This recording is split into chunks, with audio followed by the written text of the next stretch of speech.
Subscribe to my channel and press the bell icon for the latest updated videos.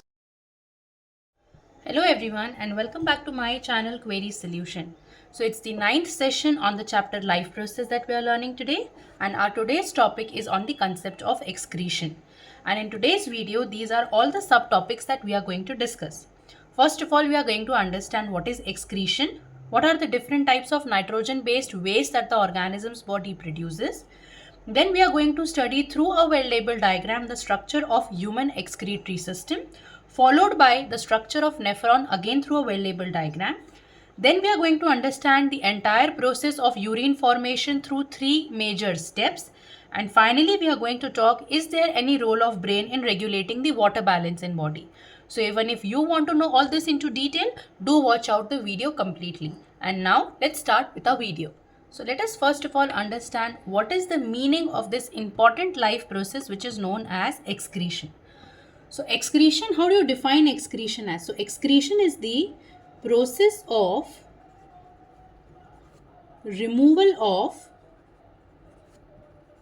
metabolic waste from the body. So how do you define excretion as?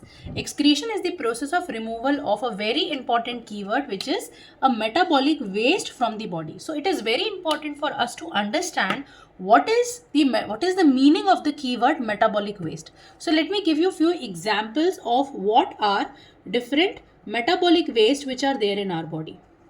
So by now we have already covered various life processes which are given in NCERT syllabus, right? We do know that there are lots and lots of different life processes which we have already know by now.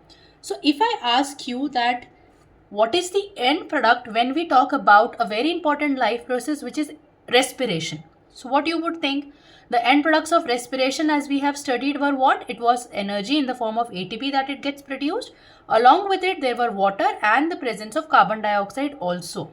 So one important waste or end product, if I ask you, of a metabolic process which is respiration, that is generating after the completion of this activity, is carbon dioxide. So one of the example of a metabolic waste, if we talk, is carbon dioxide.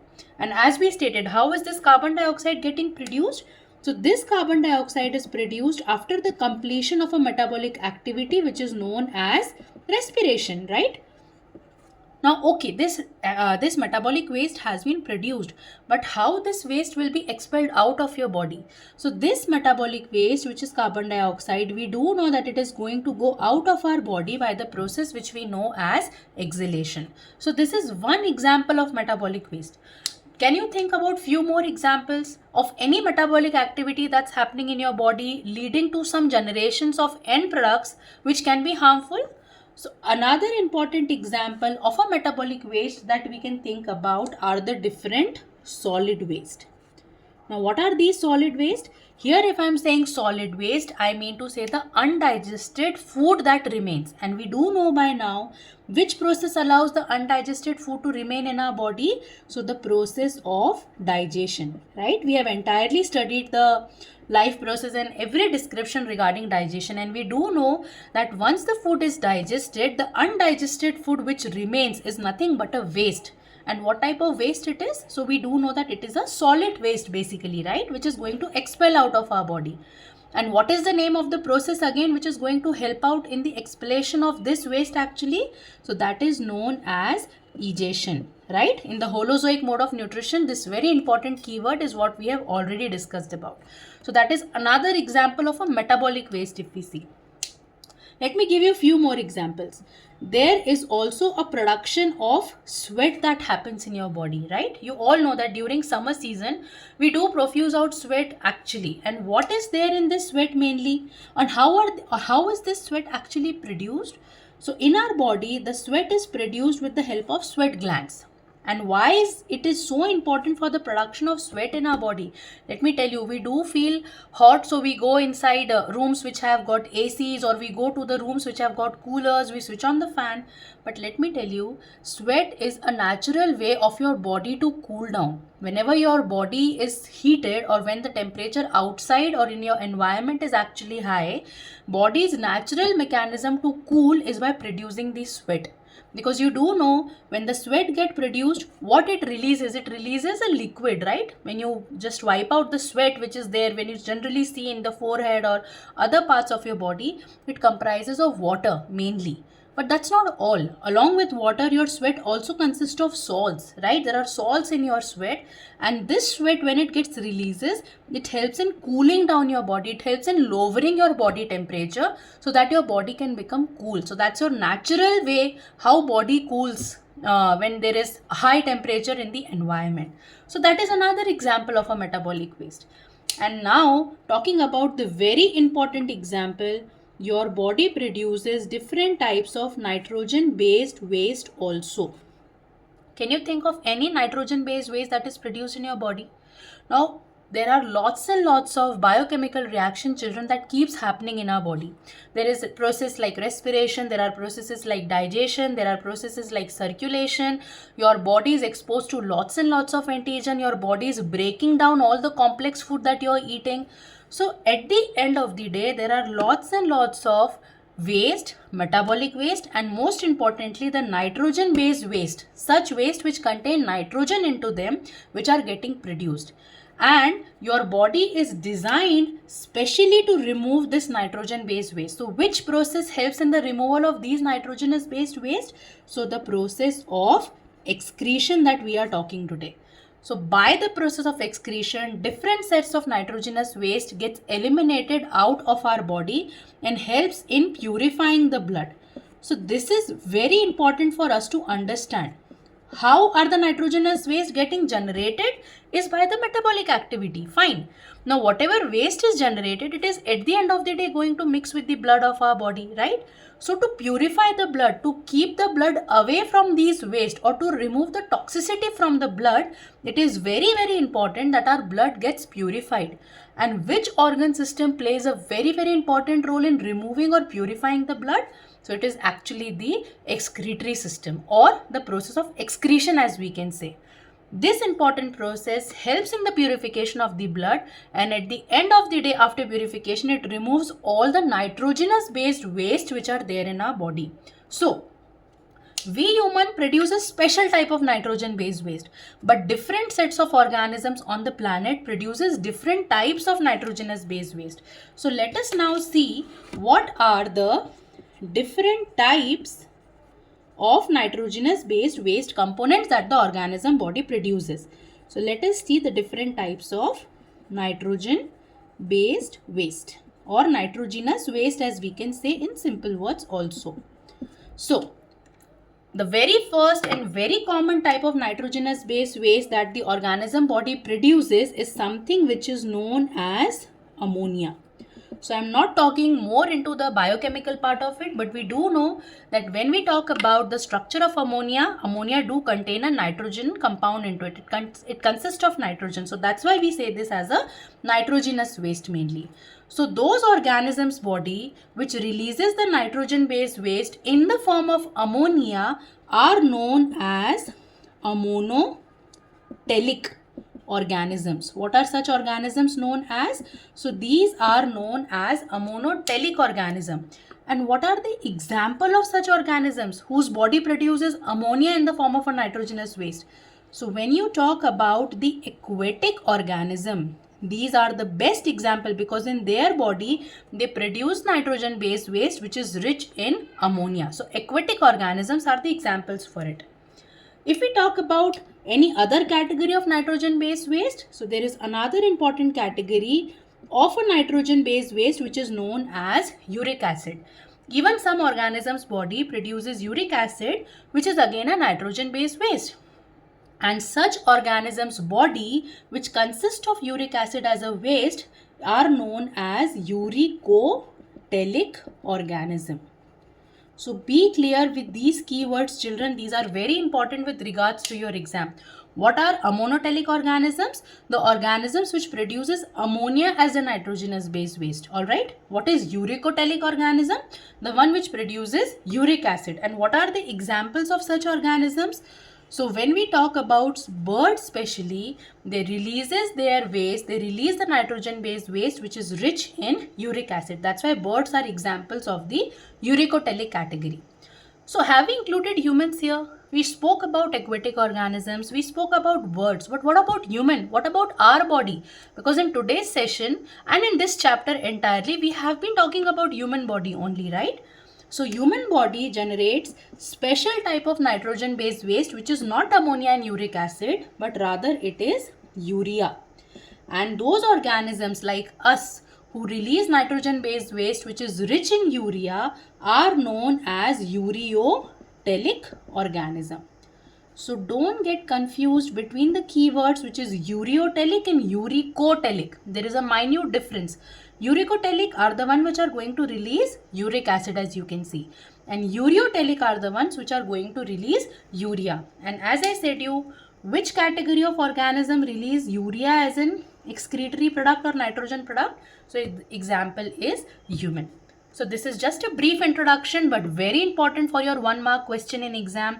You can be asked questions in either ways, that what are ammonotelic or what is the name of organisms which release ammonia. So either ways you have to be clear with the examples.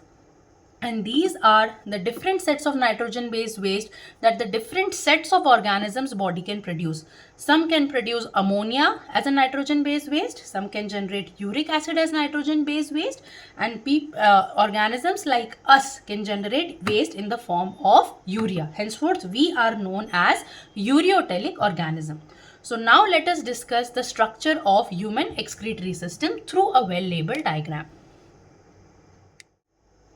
As you can see here, this is a well-labeled diagram of the human excretory system, and you do know that I am uploading a playlist where I am actually trying to show you how these diagrams are drawn. So you can check out that playlist where you can get to know that how all these diagrams related to your grade 10 can be drawn. So that's a separate part. You can watch the videos on that later on.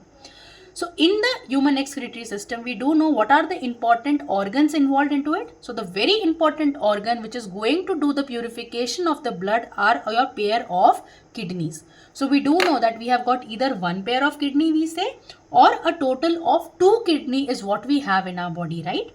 These red bean shaped structures, you do know, right? You would be eating rajma, right? The red kidney shaped beans that we have, right? Those are known as rajma. Similar is the structure of kidney in our body. It is similar to that of rajma that we talk about. And these are how many in number in human body? So we have got, again, as I'm speaking, total 2 kidneys in our body, or one pair of kidney that we say. Now, from the kidney, these yellow pipes that you can see are arising is something which is known as the ureter. So very important part. These ureters goes into a sac or a bag-like structure which holds the urine temporarily for some amount of time, which is known as the urinary bladder. And finally, through this opening, which is known as urethra, the urine is expelled out through the human excretory system. So as I said you just now, what is kidney actually going to do? So kidney's function is to filter the blood. Kidney's function is to purify the blood, right? So these pipes that you can see over here, these aortas and the vena cavas, or these blue extensions and red extensions that you can see which are having close contact with the kidney here, known as the renal artery and the renal veins, are the vessels which are actually going to bring in the blood to the kidney. Because we do know that if kidney's function is to filter the blood, then something has to bring the blood to the kidney, right? Some vessels have to bring the blood to the kidney. And again, very important, we know that in urine normally the blood is not there. Once the blood is filtered, the blood cells and blood is gone. In normal conditions, what do we see in urine as an output? We see it as a watery fluid, right? There is no presence of blood. So if something is bringing in the blood in the kidney and the kidney is filtering that blood, then there should be something else also, some other vessel also that is going to take away the blood once filtration is done, right? That is the job which is done by the renal vein. So renal arteries are going to bring in the blood to the kidney so that the kidney can filter the blood. Once the filtration is completed, the renal veins which are there, they take the blood back again. So you should be very clear what is the role of these blood vessels which are involved in the excretory system. So let me keep this diagram here for a while about this human excretory system in a little detail here to get a little more clarity about this organ system. So as I just now said, what is this excretory system is all about, or what can we say this excretory system is an example of? So we do know that this is an example of an organ system. That's why we are repeatedly saying it as human excretory system, because it is an example of organ system. So let us see the hierarchy. You have studied this hierarchy in grade 9, but let me give you a quick recap over here. We do know that organ system are comprising of various organs, right? Organs are comprising of various tissues, and tissues in a way are comprising of cells in the body. Or if we read this hierarchy in the opposite directions, we do know that cells are the structural and the functional unit in our body. These cells gets united together to form structures which are known as tissues, and now we are going to talk about specific. So the functions which becomes common comprises of similar sets of organs. So the tissues which are going to perform similar sets of functions will unite together to form structures which are known as organs. Now those organs again which are performing a common function will again unite to form the organ system, and that's why here we are saying that if example of an organ system, here we are talking as the excretory system. This excretory system is going to have the organs which are performing a common function. So what organs in the excretory system have we discussed? So we have talked about the important organ which is kidney. We spoke about the important part which are the ureters. We talked about the important organs again which is the urinary bladder, and lastly the urethra, right? So these are all the organs which are associated with this important organ system. Here we are not talking about heart, because we know heart function is not to purify the blood. The function of the heart is to pump the blood. So the function is entirely different. So when you talk about heart, we will talk about a different organ system, that is the circulatory system. So here in excretory system, these are all the important organs which are specialized to perform a common function. And what is the common function again, as we are saying? The common function is to purify the blood. That's the common function all these organs are doing over here. Now, we don't need to know what are the different tissues involved in this entire process, but it is very, very important for us to understand what is the name of the important cell which is the part of this important organ system. So I hope many of you already have an idea that when we talk about the important cell which is involved in the excretion process, we are talking the cell which is known as nephron. Right? Many of you would already know this important keyword, which is a nephron over here. But when we are talking about nephron, nephrons are the important structural and functional unit of the excretory system. So in this section, we studied about the excretory system diagram as a whole. Now in the next section, it is very, very important for you to understand the structure and the working of nephron. So now in our next part, we are going to understand what is this nephron all about and how does this nephron looks like through a well-labeled diagram. Alright, so let's just sketch that out. So this is a well-labeled diagram of a nephron and this is how it looks like. Now, a very important question. Where do you see these nephrons? Where are they present actually? So we do know that which system are we talking about? So we are talking about the excretory system, means somewhere or the other way these nephrons have to be associated with the excretory system only. But which organ of the excretory system are they associated with? Are these nephrons associated with the ureter? So no. Are they associated with urinary bladder? So again a no, and even not for urethra. So which is the organ through which these nephrons are actually associated with? So we are going to find millions and millions of nephron children in the important organ which are known as kidney. There are millions in number in your kidney. There are millions in number in my kidneys also. And when we say that the kidney's function is to purify the blood, in a way, these nephrons which are in millions of numbers in the kidney are actually doing the job of filtering the blood. So when we talk about the structure of nephron, as you can see over here, there are two important parts through which we can understand this complex structure. It might look very complex to you, but while I'll explain you, it will become very easy. So to understand the structure of nephron, we can understand its structure based on two important parts or two important categories, if I say.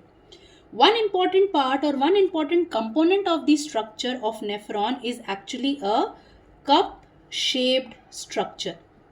And another important part is the tubular area in the structure of nephron. So what is this cup shape and tubular? Let us take a quick glimpse over here.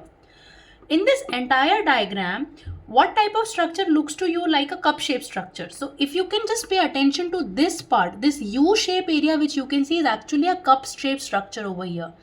And this cup-shaped structure in the structure of nephron is something which is known as what? So this is known as Bowman's capsule. So one important part in the structure of nephron is a cup-shaped structure which we are saying as Bowman's capsule, right? And another important part is the part which is known as the tubular part. So what is the tubular part? Tubular part means the part which looks like a tube, or in simple terms if I have to say, a part which looks like a pipe to us. So what type of pipe here are we talking about? Can you see this coiled pipe areas that you can see over here? Just forget the red and the blue pipes that you see, because these are your blood vessels. So we are not talking about blood vessels here. But associated with this cup-shaped structure, the pipe which generates over here is going down, becoming U-shape, again coming up and getting coiled again. So this entire coiled tubular structure or pipe-like structure is something which we are saying as the tubular part of the nephron. So when you talk about tubular part of the nephron, there are three important pipes or three important tubes in the structure of nephron that you need to understand. The first important structure is known as PCT, which is also known as the proximal convoluted tubule, as you can see here. I'll show you through a diagram where it is all about. The second important structure is the loop of Henle. And the third important part is known as DCT, or also which is known as the distal convoluted tubule. Alright. So as I said you, when we are talking about the structure of nephron, these are the important sections under which we can study the structure. The cup-shaped structure which is known as the Bowman's capsule. Now see, why is this Bowman capsule so important? Because when I said you that in the structure of kidney, since kidney has to purify the blood, there has to be something which is going to bring the blood to the kidney, right? Then only the kidney can perform its function at the end of the day. And as we discussed, who is going to bring the blood to the kidney? So the artery or the vessel which is going to bring in the blood to the kidneys are actually your renal artery, right? And that is what I have drawn over here. This broad pipe, this broad vessel which you are seeing over here is actually your artery, and a special type of artery. Your arteries also are afferent arteriole and efferent arteriole, as you can see. So there are two types, one which is going to bring in the blood and one which is going to take the blood back also, the same artery. So afferent arteriole and efferent arteriole, these are two important keywords. Though regarding to grade 10, you don't need to know them much into detail, but you should be aware at least this much. Afferent arteriole is going to bring in the blood. Now let me tell you one more important thing here. When your kidneys are getting the blood, or when these nephrons actually, which are the cells of your kidney, are getting the blood comes through a very high pressure. The blood is in extreme high pressure. That's why the pipes which are going to bring in the blood are the afferent arteriole, which we are saying are actually broader, because here the pressure is very high.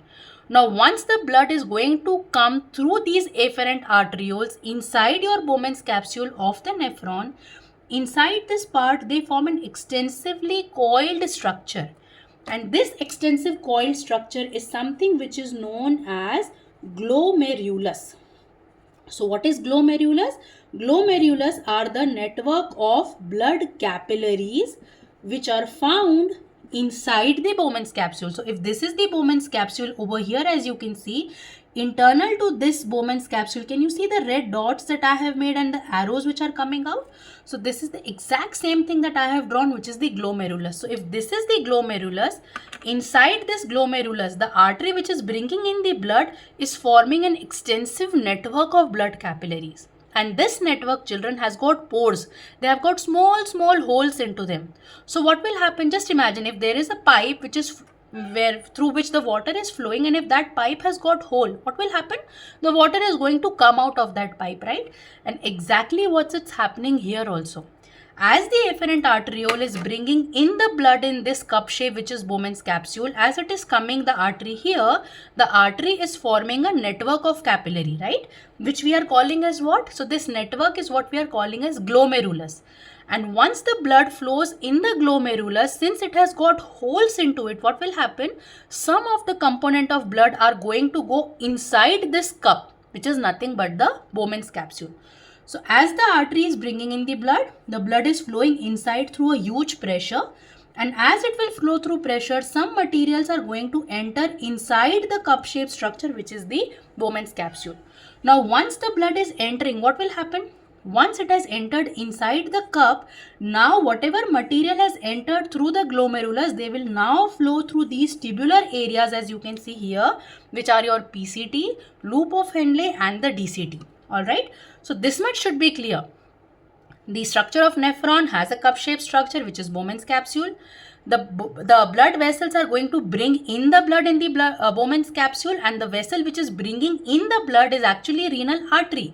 But even renal artery, we are learning it in two ways. One which is bringing the blood from a renal artery, which is afferent arteriole, a little wider, and one which is taking the blood away, because once the filtration is done, everything is not entering inside the Bowman's capsule. Many of the components are even going back. So the one which is taking the blood back, which has not got entered inside, but it is going back, is going through a narrow tube which is known as the efferent arteriole.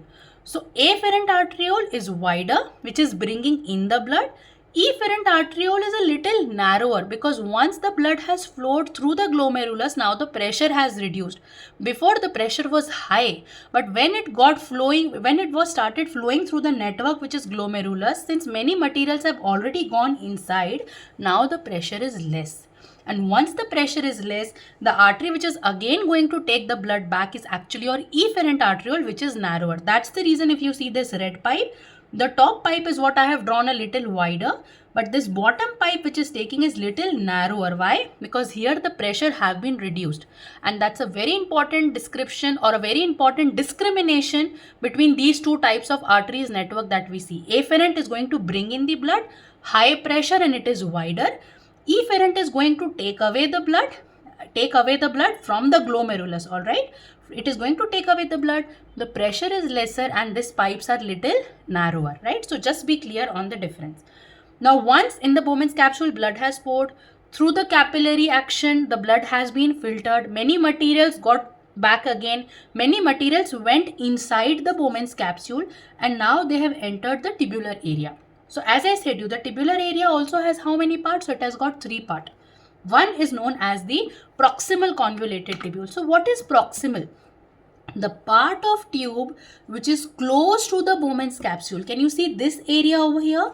So this is the part of tube which is close to Bowman's capsule. That's why we say this as a proximal. Proximal means something which is close. So close to whom? Close to the Bowman's capsule. So the part of tube which is close to the Bowman's capsule is something which is known as the proximal convoluted tubule. Then as you can see, this PCT again bends and form a structure like that of a U shape. Can you see this over here? So this U-shaped structure is something which is known as the loop of Henle. And then this loop of Henle again coils back into a structure, as you can see over here, which is known as the distal convoluted tubule. So entirely the tubular structure is divided into 3 parts. One which is close to Bowman's capsule is known as proximal convoluted tubule. The U-shaped bended area that you can see here is known as the loop of Henle, which is the second part of the tube. And the part which is away from the Bowman's capsule, this is close and this is away. So the part which is away from the Bowman's capsule is known as the distal convoluted tubule. And which part out of these 3 parts is associated with the collecting duct? So this brown pipe that you see here is something which is known as the collecting duct. And which part of the tube is close to the collecting duct? So the part of DCT, right? And very important thing again, as you can see here, the collecting duct has got connections with many nephrons, because many nephrons are going to be associated with few common collecting ducts. That's why here I have drawn many branches. And all these nephrons, once they have done the process of filtration, they are going to release their secretion into a common collecting duct. That's why these collecting ducts have got association with many nephrons at the same time. And as I stated you, these nephrons are nothing but they are present in millions of number inside the kidney. So once these collecting ducts are going to get the secretion after filtration is done, they are going to release their secretion in the yellow pipes, which are your ureters. The secretion is going to go into this sac-like structure, which is the urinary bladder, and as we know, then through the urethra it is going to go out of our body. So this is a general functioning of how and what is the way through which the excretory system work. Inside the kidneys, nephrons, million in number, are going to filter the blood. Many components of the blood are again going to go back because they cannot cross the pore size, but those who cross the glomerulus are going to enter inside the Bowman's capsule and later in the tubular part. As they keep going through the tubular part, and once filtration is done, all the nephrons which are there through their collecting duct are going to release their secretion into these yellow pipes, which are ureter, which is going to go in the urinary bladder, and finally through the urethra the urine is going to go out of our body. So this is a flowchart, children. If you draw an exam along with your diagram, if you get a question on the process of urine formation, you are going to get full marks. So you can note this down if you wish to. So what does this flowchart explains us? That how the kidneys or the nephrons in the kidneys which are there are actually filtering the blood. So already a glimpse is what I had given you previously just in a while through the diagram, and this is the flowchart explaining the same concept to us. So we do know that the blood which is dirty, or the blood which consists of urea, the nitrogen waste importantly, through the renal artery is going to enter into the extensive coiled structure which is the glomerulus. And as we know, in the glomerulus, since there are pores in the capillaries, many materials are going to filter and enter inside the Bowman's capsule and then the tubule, and many materials are also going to go back. So the first important step in the process of urine formation is something which is known as ultrafiltration. And that's the same thing here. If you find, I have written that once the material enter in the glomerulus, this is going to filter the blood. So through the pores, some materials like your glucose, amino acids, salts, urea and water, these are going to come out of the pores of the glomerulus and enter in the cup-shaped structure which is known as the Bowman's capsule. And as these materials now enter in the Bowman's capsule, that is something now which is known as the filtrate, right? So this consists of the first step of the urine formation, which is the ultrafiltration. Now as these materials enter in the tube, so we do know when they are entering in the tube, they are going to flow through which all parts of the tube? So they are going to flow through the PCT first of all, then they are going to go into the loop of Henle, and next the materials or the filtrate is going to go into the DCT. That's the shape that we have seen, right? This is a rough sketch that I am drawing. So if this is your Bowman's capsule over here, and this is your tubular structure which goes, so this is your Bowman's capsule. Here the filtration has happened inside this. Now materials have entered inside. Now as the material will flow, first of all they will flow through the PCT, then they will go through the loop of Henle, and then they will go into this part which is known as the DCT.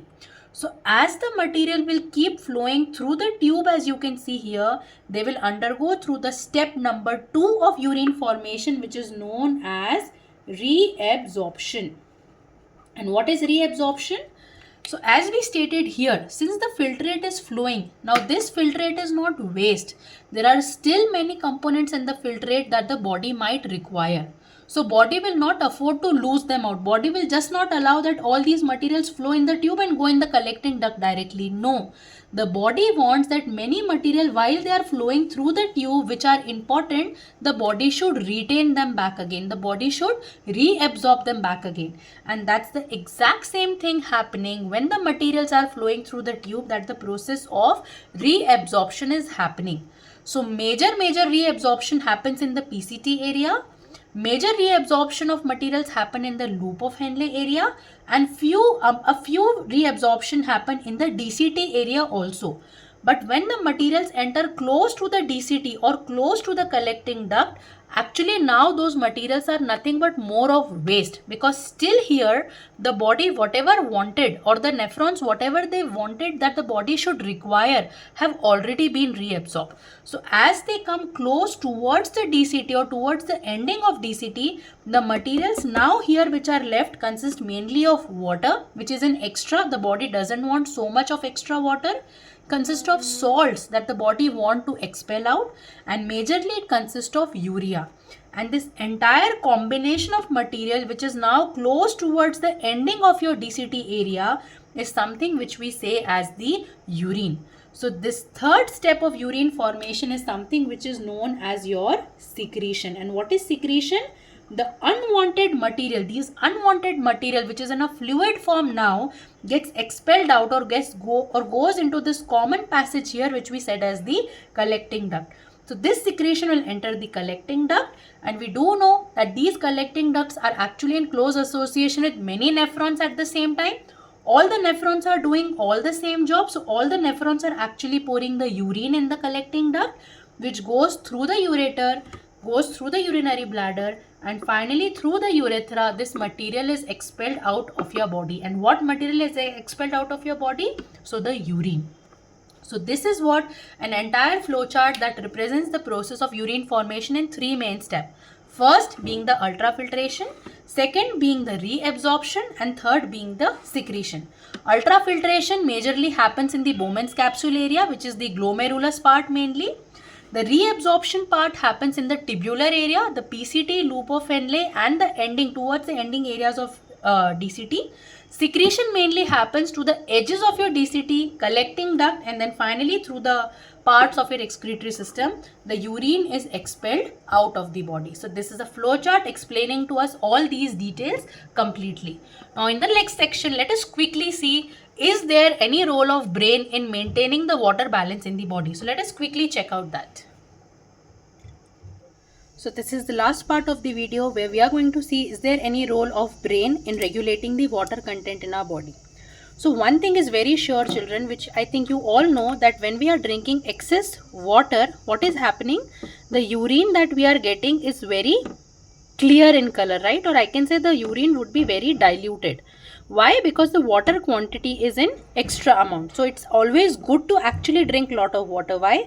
Because it is helping in purifying your blood. And when the purification is happening, when you drink lot of water, you are going to go to pass urine many times, which is actually clearing your blood, which is cleansing your blood. And even the waste is going out many number of times in your body. The frequency is high. But in case when we are not drinking enough water, or when the concentration of the water is less in your body, what type of urine you get? So you get a concentrated urine.